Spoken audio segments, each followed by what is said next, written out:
और अब खबरें विस्तार से। सबसे पहले बात अखिलेश यादव की कर लेते हैं, जिन्होंने पूरी ताकत लगा दी है। अखिलेश यादव हर हाल में मैनपुरी सीट पर फिर से कब्जा चाहते हैं और इसके लिए उन्होंने पूरी तैयारी कर ली है। चुनाव में भले ही 8 दिनों का वक्त हो, लेकिन उससे पहले उन्होंने हर मोर्चे पर अपनी पकड़ मजबूत बना रखी है। मैनपुरी, करहल, किशनी में खुद मोर्चा संभाल लिया है अखिलेश यादव ने। ये इन तीनों ही विधानसभा क्षेत्रों में, तो वहीं जसवंत नगर में चाचा शिवपाल की तैनाती कर दी गई है। डिंपल यादव का डोर टू डोर चुनाव प्रचार लगातार जारी है और एमवाई समीकरण को साधने की भी यहां पर कोशिश की जा रही है। शाह के वोट बैंक पर शिवपाल यादव की नजर लगातार बनी हुई है। मुलायम सिंह यादव के नाम पर वोट की राजनीति लगातार की जा रही है। समाजवादी परिवार की ओर से हर मंच से परिवार की एकजुटता का संदेश भी दिया जा रहा है।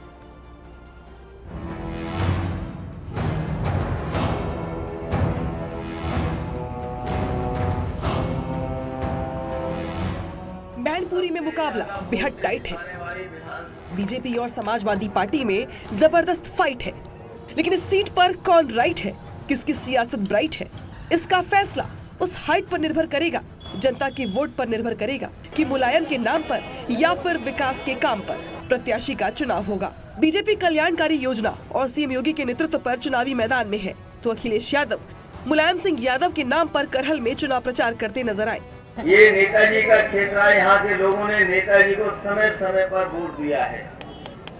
जब भी नेताजी खड़े होंगे, यहाँ के लोगों ने पूरा समर्थन नेताजी को दिया।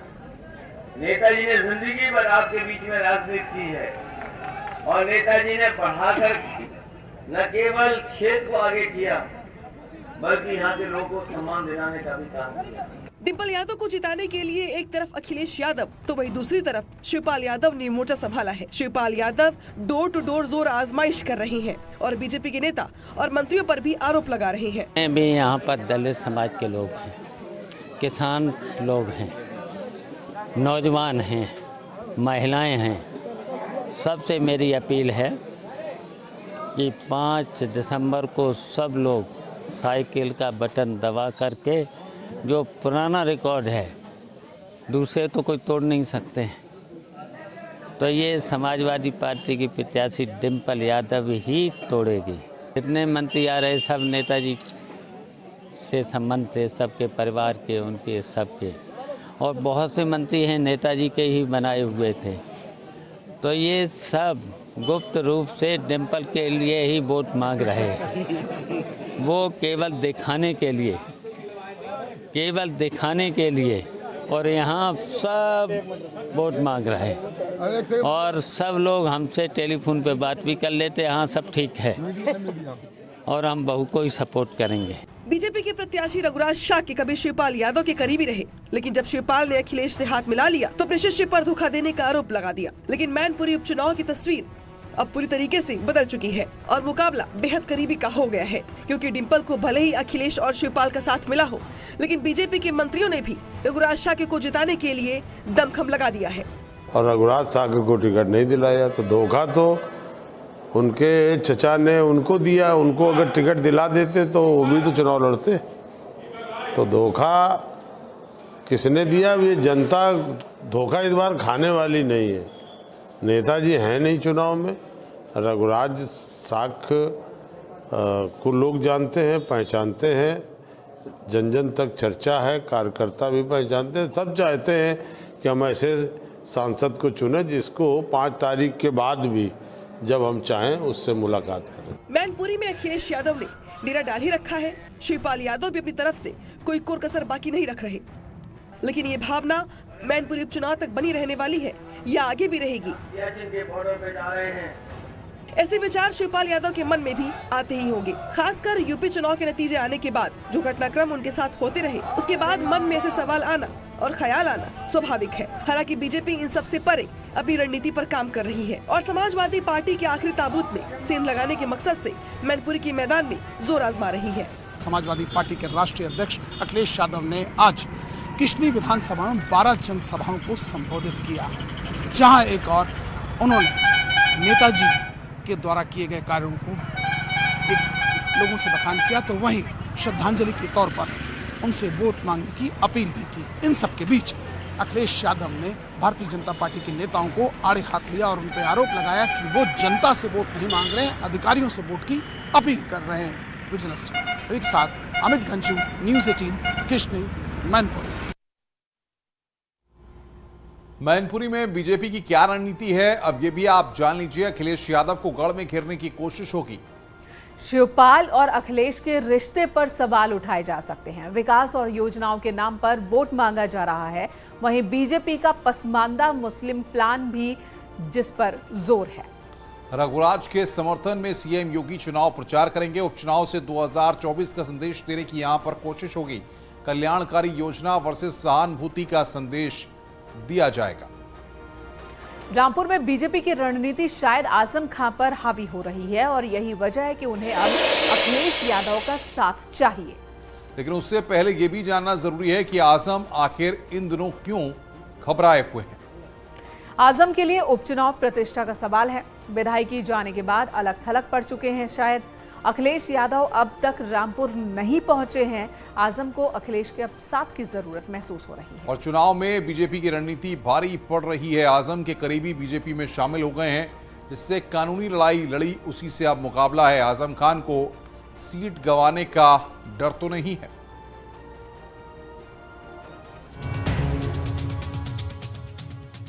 पार्टी एक, गठबंधन एक, लेकिन चुनाव प्रचार अलग अलग। जिस बात का डर था, जिस कलह की चर्चा थी, जिस सियासी खतरे की आहट थी, वो समाजवादी पार्टी के दरवाजे पर दस्तक दे रही है। अखिलेश पत्नी डिंपल को जिताने के लिए मैनपुरी में डेरा डाले हुए हैं। जयंत चौधरी अपने प्रत्याशी मदन भैया के समर्थन में खतौली में रैलियां कर रहे हैं। वहीं रामपुर में आजम खान अलग थलग पड़ गए। भले ही आजम के पास चुनाव लड़ने का अधिकार नहीं, वोट देने का अधिकार नहीं, लेकिन नाक का सवाल बने रामपुर विधानसभा की सीट पर अपने प्रत्याशी आसिम रजा को जिताने के लिए तन्हा महसूस कर रहे हैं। आने वाले हैं ऐसी सूचना है, और जयंत चौधरी साहब भी आने वाले हैं ऐसी भी सूचना है। चंद्रशेखर आजाद आने वाले हैं ऐसी भी सूचना है। लेकिन सवाल यह है कि ये लोग किस बात के लिए आ रहे हैं, क्योंकि चुनाव तो यहाँ है ही नहीं। आजम खान को उम्मीद थी जिस सीट को उन्होंने एक झटके में गंवा दिया, एक बार फिर उस सीट पर कब्जा होगा। लेकिन पार्टी अध्यक्ष की राह मैनपुरी से अलग बढ़ ही नहीं रही। क्या आजम, क्या जयंत, दोनों अपने दम पर मैदान में बीजेपी का सामना कर रहे हैं। और जब सियासी लड़ाई में हिम्मत हारने लगे तो फिर याद अखिलेश के नेतृत्व की आई, जो मैनपुरी से हिल ही नहीं रहे। और मेरे जैसे को तो इसलिए कि जब वोट देने का मेरा अधिकार ही खत्म हो गया।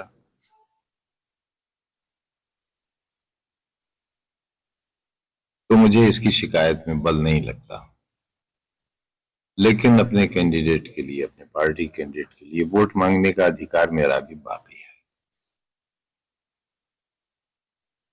हम इस बात पर विचार कर रहे हैं और हमारे पास वीडियोस, फुटेजेस हैं। उसे हम आपको किसी खास वजह से रिलीज नहीं कर रहे।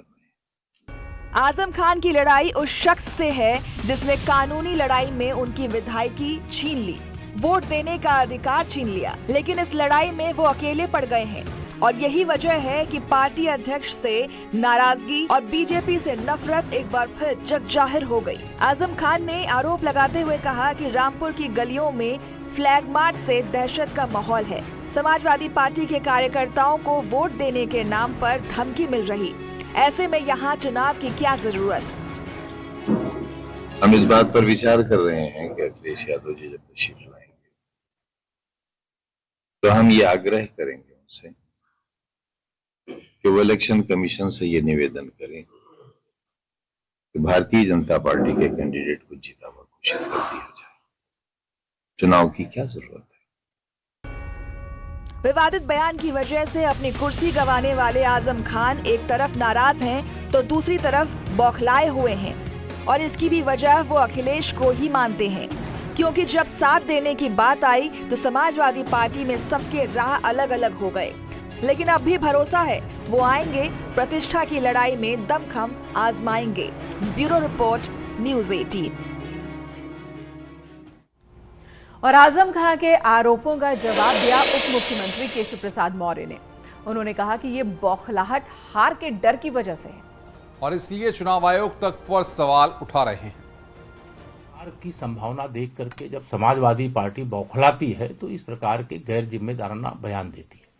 किसी संवैधानिक संस्था पर इस प्रकार के आरोप लगाने से पहले उनको 1,00,000 बार सोचना चाहिए कि ऐसी भाषा का प्रयोग वह भाजपा के खिलाफ कर रहे हैं कि चुनाव आयोग के खिलाफ कर रहे हैं। और जब उन्होंने वहां पे लोगों को सताया है, लोगों को उत्पीड़ित किया है, परेशान किया है, आज समाजवादी पार्टी का जो बरसों बरस तक साथ देने वाले विशेष तौर से मुस्लिम समुदाय के लोग भारतीय जनता पार्टी की सदस्यता ग्रहण कर रहे हैं, तो यह संदेश है कि चाहे मैनपुरी हो, चाहे खतौली हो, चाहे रामपुर हो, तीनों उपचुनाव में आज हमें हर वर्ग का भरपूर समर्थन मिल रहा है। और लोग ये जानते हैं कि सपा को वोट देने का मतलब है, सपा गठबंधन को वोट देने का मतलब है अपने भविष्य के उज्जवल जो संभावनाएं हैं उस पर ताला लगाना। खतौली उपचुनाव के बीच बीजेपी ने राष्ट्रीय लोकदल में भी सेंधमारी की है। आरएलडी के क्षेत्रीय अध्यक्ष रहे चौधरी यशवीर समेत कई नेताओं ने बीजेपी ज्वाइन कर ली है। बीजेपी प्रदेश अध्यक्ष भूपेंद्र सिंह चौधरी ने भी सभी को मेरठ सर्किट हाउस में सदस्यता दिलाई। जिन नेताओं ने रालोद छोड़ दी है उनमें यशवीर सिंह के अलावा क्षेत्रीय संगठन मंत्री भोपाल सिंह गुर्जर, महिला प्रकोष्ठ की क्षेत्रीय अध्यक्ष नेहा सिरोही शामिल हैं। अनुसूचित जाति जनजाति के क्षेत्रीय अध्यक्ष संजय जाटव, मोदीनगर के पूर्व विधायक और रालोद के वरिष्ठ नेता सुदेश शर्मा का नाम भी शामिल है। भारतीय जनता पार्टी की विचारधारा से प्रभावित होकर बड़ी संख्या में दूसरे दलों के लोग, राजनीतिक कार्यकर्ता आज भारतीय जनता पार्टी परिवार में सम्मिलित हो रहे हैं। मैं उनका स्वागत करता हूं, अभिनंदन करता हूं। आज राष्ट्रीय लोकदल के वरिष्ठ नेता, विधानसभा का चुनाव लड़े आदरणीय यशवीर सिंह जी आज हमारे साथ हमारे परिवार की सदस्यता ग्रहण कर रहे हैं। मैं उनका स्वागत करता हूं। लोकदल से विधायक रहे मोदीनगर से आदरणीय सुदेश शर्मा जी भी हमारे परिवार का हिस्सा बने हैं। मैं उनका स्वागत करता हूं। भोपाल सिंह गुर्जर, पुत्र श्री मामचंद्र गुर्जर, राष्ट्रीय लोकदल से छोड़कर भाजपा में शामिल हुए हैं। वो 1995 से 2000 तक उप ब्लॉक प्रमुख का दायित्व उनके पास रहा है और पश्चिमी उत्तर प्रदेश में राष्ट्रीय लोकदल के अनेकों दायित्व पर उन्होंने काम किया है। संजय जाटव राष्ट्रीय लोकदल छोड़कर भाजपा में शामिल हुए हैं और वो 2005 से 2010 तक जिला पंचायत के सदस्य रहे हैं और वर्तमान में लोकदल के क्षेत्रीय अध्यक्ष हैं अनुसूचित मोर्चे के। मुख्यमंत्री योगी आदित्यनाथ ने अयोध्या का दौरा किया और हनुमानगढ़ी में दर्शन करने के बाद रामलला के पूजा अर्चना करके आशीर्वाद लिया। और इसके बाद सीएम योगी ने जीआईसी मैदान में पीएम आवास के लाभार्थियों को चाबी सौंपी और पीएम किसान निधि लाभार्थियों को प्रमाण पत्र सौंपा। योगी आदित्यनाथ ने 1056 करोड़ की 46 परियोजनाओं का शिलान्यास किया। इसके बाद सीएम योगी रामकथा पार्क पहुंचे और रामायण मेले का शुभारंभ किया। जनसभा को भी यहां पर संबोधित किया मुख्यमंत्री ने और कहा कि 500 वर्षों का इंतजार समाप्त कर पीएम मोदी के नेतृत्व में भव्य मंदिर का निर्माण हो रहा है और दुनिया का सबसे सर्वोत्तम नगर अयोध्या को नगरी बनाना है। अयोध्या में केंद्र और प्रदेश सरकार की डबल इंजन सरकार की 30,000 करोड़ की परियोजनाएं चल रही हैं। आध्यात्मिक नगरी बनने के साथ ही भौतिक साधनों का भी उपलब्धता बढ़ेगी। 500 वर्षों के लंबे संघर्ष के बाद अयोध्या में राम जन्मभूमि के मंदिर निर्माण का काम प्रारंभ हो चुका है।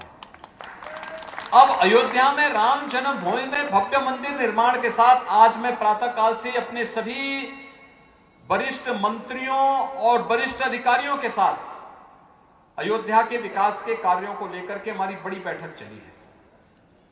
आपको मुझे बताते हुए प्रसन्नता है कि अयोध्या को दुनिया की सुंदरतम नगरी बनाने के लिए वर्तमान में 30,000 करोड़ रुपए की परियोजनाओं का कार्य अयोध्या में हमारा चल रहा है।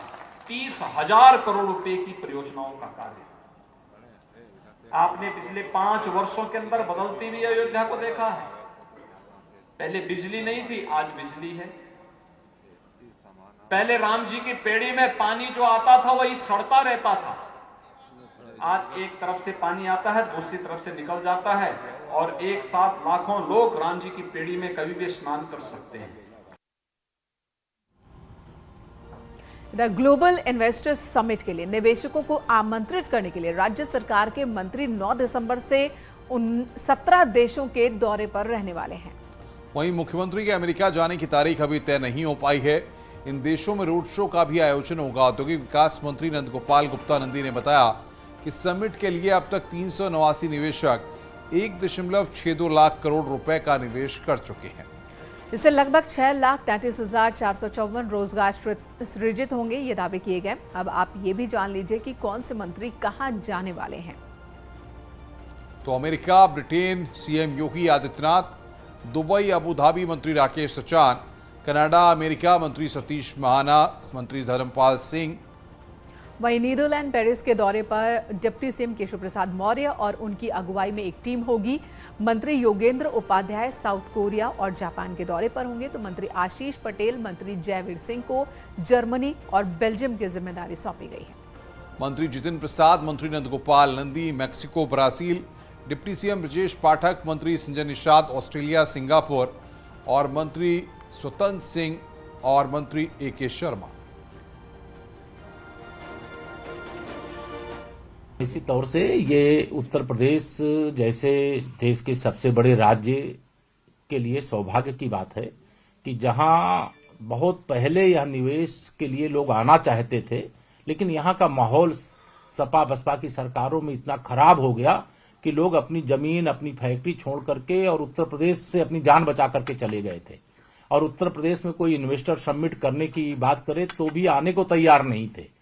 तो उस समय जब श्री अखिलेश यादव जी मुख्यमंत्री थे तो दिल्ली में इनको करना पड़ा था, लेकिन आज इन्वेस्टर समिट हमारी संपन्न हो रही है, निवेश आ रहा है और आज ग्लोबल स्तर की मतलब विश्व स्तरीय यहाँ पर इन्वेस्टर समिट होने जा रही है और जिसको लेकर के पूरे देश में उत्साह है, पूरी दुनिया में उत्साह है। और उत्तर प्रदेश सुरक्षित प्रदेश, उत्तर प्रदेश केवल उत्पादन के लिए नहीं बल्कि उपभोग करने वाला भी प्रदेश, तो ये आकर्षण है, ये सफलता है हमारे माननीय प्रधानमंत्री जी के मार्गदर्शन में, हमारे आदरणीय मुख्यमंत्री योगी आदित्यनाथ जी के नेतृत्व में।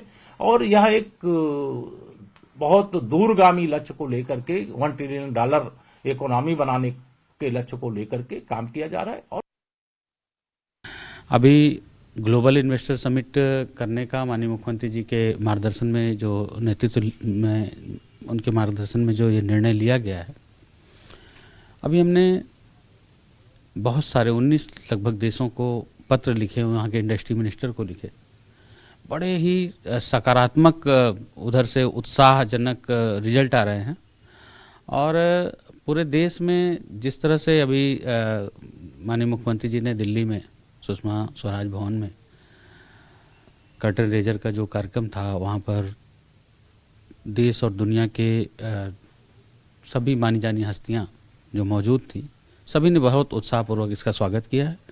निश्चित रूप से ये ग्लोबल इन्वेस्टर समिट बहुत ही अविस्मरणीय और बहुत ही जबरदस्त होगी, यही हम लोगों को पूरा भरोसा है।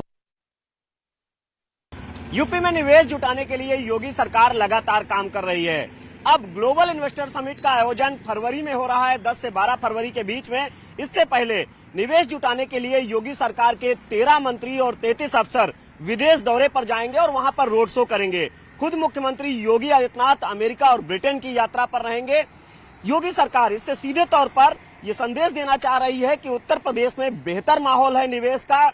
यही वो वजह है कि तमाम जो विश्व के देश हैं उनको उत्तर प्रदेश में निवेश के लिए आमंत्रित किया जा रहा है। और ग्लोबल इन्वेस्टर समिट में योगी सरकार ने 19 देशों को कंट्री पार्टनर बनाया है। कैमरामैन रवि के साथ संकेत मिश्रा, न्यूज 18 लखनऊ। आगरा में पशुओं के बाड़े में लगी भीषण आग, कड़ी मशक्कत के बाद आग पर काबू पाया गया है। कई घंटों तक उठती रही आग की लपटें।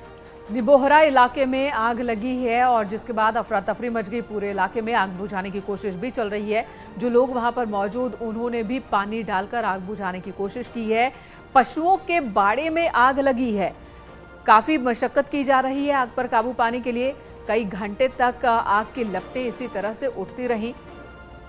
हालांकि क्या नुकसान हुआ है, कितना नुकसान हुआ है, ये एक बड़ा सवाल है, ये भी बताएंगे हम आपको। लेकिन फिलहाल आग की लपटों को आप भी देख पा रहे हैं। निबोहरा इलाके में जब आग लगी तो अफरा तफरी हर तरफ मच गई। पशुओं का ये बाड़ा है जिसमें आग लगी है। देखिए, स्थानीय लोगों ने पानी डालकर और लकड़ी से भी पीटकर आग बुझाने की कोशिश की है।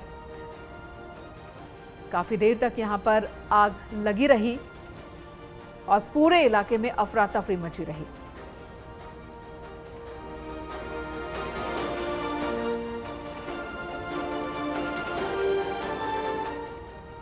उधर कुशीनगर में एक खौफनाक मामला सामने आया। यहां एक मां अपने 3 बच्चों को जिंदा जलाने की कोशिश करती नजर आई। तीनों बच्चों पर मिट्टी का तेल छिड़ककर आग लगा दी मां ने। तीनों बच्चों की हालत नाजुक है। गोरखपुर मेडिकल कॉलेज इन्हें रेफर किया गया। तुर्कपट्टी इलाके के पिपरा रज्जब गांव का ये मामला। महिला ने 2 बेटियों और एक बेटे को जिंदा जलाने के लिए उनमें आग लगा दी। बताया जा रहा है कि पारिवारिक कलह से परेशान थी ये महिला।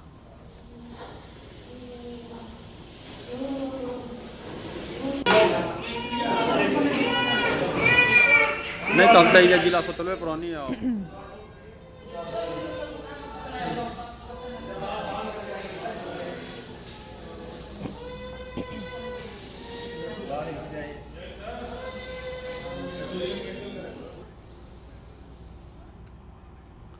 आगे बढ़ते हैं। ग्रेटर नोएडा में रफ्तार का कहर देखने को मिला है। कार अनियंत्रित होकर पेड़ से टकराई है। हादसे के बाद कार में फंसा परिवार, महिला, बच्चे समेत 4 लोग फंसे। गैस कटर से काटी जा रही कार। मौके पर इस वक्त पुलिस की टीम भी मौजूद है। दनकौर थाना इलाके में हादसा हुआ है। बच्चे समेत 4 लोग फंसे हुए हैं। हादसे के बाद कार को गैस कटर से काटा जा रहा है ताकि इसमें फंसे लोगों को बाहर निकाला जा सके। बेकाबू होकर कार पेड़ से टकरा गई और टकराने के बाद देखिए कार की स्थिति कैसी हो गई है। तस्वीरों में आप देख सकते हैं कि कार के अंदर 4 लोग फंसे हुए हैं। उनका बाहर निकल पाना मुश्किल हो रहा है।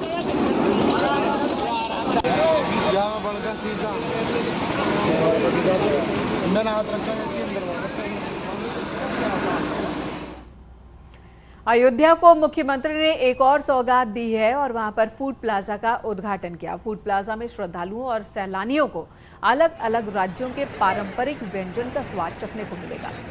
फूड प्लाजा के उद्घाटन के साथ ही यहां पर 19 स्टॉल खुल गए हैं। अयोध्या के मेयर ऋषिकेश उपाध्याय ने बताया कि अयोध्या में ऐसे ही 3 और फूड प्लाजा बनाए जाएंगे।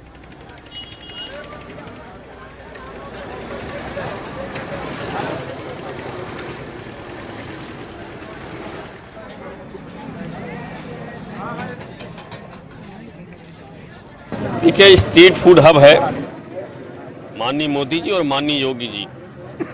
चूँकि अयोध्या में देश भर से श्रद्धालु पर्यटक आते हैं। अभी तो ये शुभारंभ इसका हुआ है। अभी हमारे 3 जगह और ये हब बनने हैं जिसमें हमारे अयोध्या के पारंपरिक जो जलपान होते हैं और देश भर से आने वाले, देश भर के जो चाहे साउथ इंडियन हो, कहीं से भी आते हैं, उनके जलपान और एक बहुत स्वच्छ वातावरण में आकर इसका आनंद उठा सके, इसलिए नगर निगम ने यह तय किया। मुख्यमंत्री योगी आदित्यनाथ ने अयोध्या जिले को एक और सौगात दी है। अयोध्या में स्ट्रीट फूड का एक शुभारंभ हुआ जिसमें प्रदेश के विभिन्न पारंपरिक व्यंजनों को अब एक ही स्थल पर, यहाँ पर स्वाद के जो शौकीन होंगे वो इसका आनंद ले सकेंगे, अयोध्या आने वाले पर्यटक। इसके अलावा जो श्रद्धालु हैं उनको अब भारतीय शैली के विभिन्न पारंपरिक व्यंजनों का लाभ एक ही जगह लेने को मिलेगा। ये लगभग 35 स्टॉल इस तरीके से हैं जो खाद्य विभाग और नगर निगम के संयुक्त नेतृत्व में बनाए गए हैं। इस तरीके से ये प्रधानमंत्री का ड्रीम प्रोजेक्ट था कि अयोध्या के जो महानगर है वहाँ पर अयोध्या आने वाले श्रद्धालु और पर्यटकों को उनको स्ट्रीट पर पूरे भारत के विभिन्न पारंपरिक व्यंजनों का एक स्थल पर लाभ लेने का मौका मिले। शायद यही वो परिकल्पना जो साकार हो रही है। और 35 स्टॉल अब प्रथम चरण में यहाँ पर लगाए जाने थे, जिसको लेकर आज 20 स्टॉल उद्घाटन के अवसर पर चलाए गए हैं जो विभिन्न। और इस बीच एक बड़ी खबर आ रही है। अयोध्या से समीक्षा बैठक में नाराज हुए मुख्यमंत्री। निर्माण कार्यों में देरी पर नाराजगी व्यक्त की है। विजन डॉक्यूमेंट की समीक्षा बैठक की। विजन डॉक्यूमेंट की समीक्षा बैठक के दौरान रामपथ, भक्ति पथ में निर्माण में देरी को लेकर उन्होंने नाराजगी जताई है। मुख्यमंत्री ने नाराजगी जताई और साथ ही ये भी कहा कि जवाबदेही तय होगी कि इस काम में देरी क्यों लग रही है। विजन डॉक्यूमेंट की समीक्षा मीटिंग के दौरान सीएम योगी आदित्यनाथ निर्माण कार्यों को लेकर, अयोध्या में विकास कार्यों को लेकर नाराज हो गए। आगे हमारे